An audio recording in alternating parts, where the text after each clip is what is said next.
Good morning. Good morning mga boss.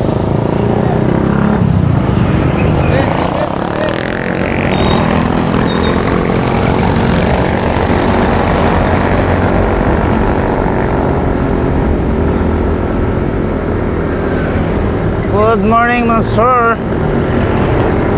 Ayan sir, panibagong vlog araw ng Martes. Pupunto ko lang sa inyo yung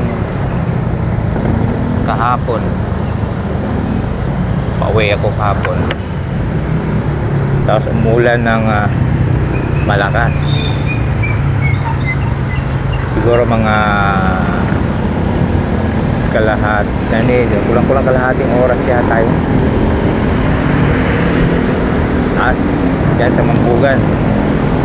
Pagka tila umulan, umuwi na ako papuntang dito sa Polo. Abay nadat na kong baha dyan sa may Mambugan, sa may Sentro Mall. Grabe, lagi na daw nagbabaha dyan pagka umuulan. Siguro problema dyan yung kanal, yung pababa kanal.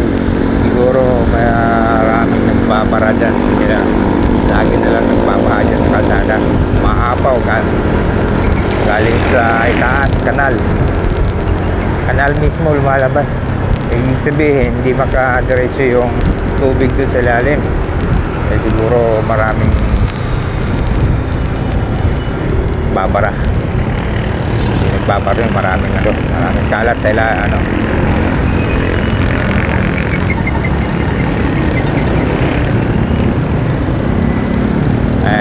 dapat yan na ma-aksyonan agad, magawa na agad ng paraan, o ano naman, kalkalin yan sa ilalim. Diba mayroon mga takip yung kanal na yan, dapat yan bubuksan at tanggalin. Pwede man mano-mano dyan. Pagka natanggal na yung takip dyan, yan, pwede na kayo makagawa dyan. Hindi pwedeng lagi na lang ganyan. Kunting ulan, nagbabaha na agad sa kalsada. Nakakahiya, diba? Tapos pa ng barangay Mambugan. Pero mo, kunting ulan, baha na agad yan sa Sentro Mall. Dahil nga dyan sa paradong yung palabas, saan ba yung palabas ng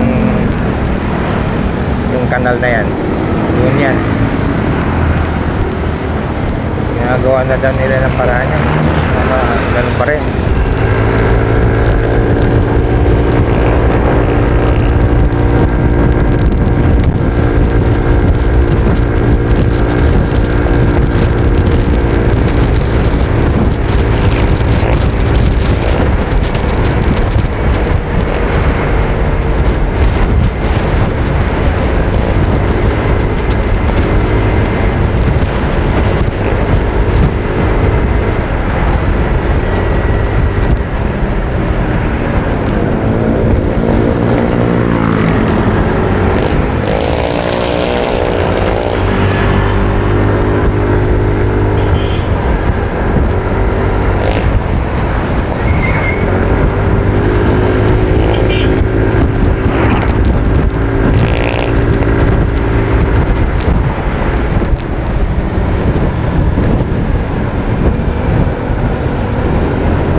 puno na ng basura ng ilalim dyan. Dito ang bulwak ko. Yan, yan. Dito. Dito ang baha, lalim. Kita mo yan, dahil putik. Dito sa tapat natin. Ano lang, Sentro Mall. Dito ang barado, palabas. Yan po.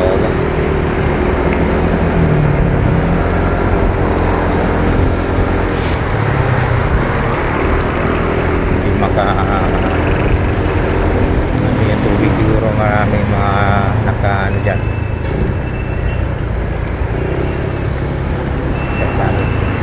Hindi nila matipuan kung saan dyan.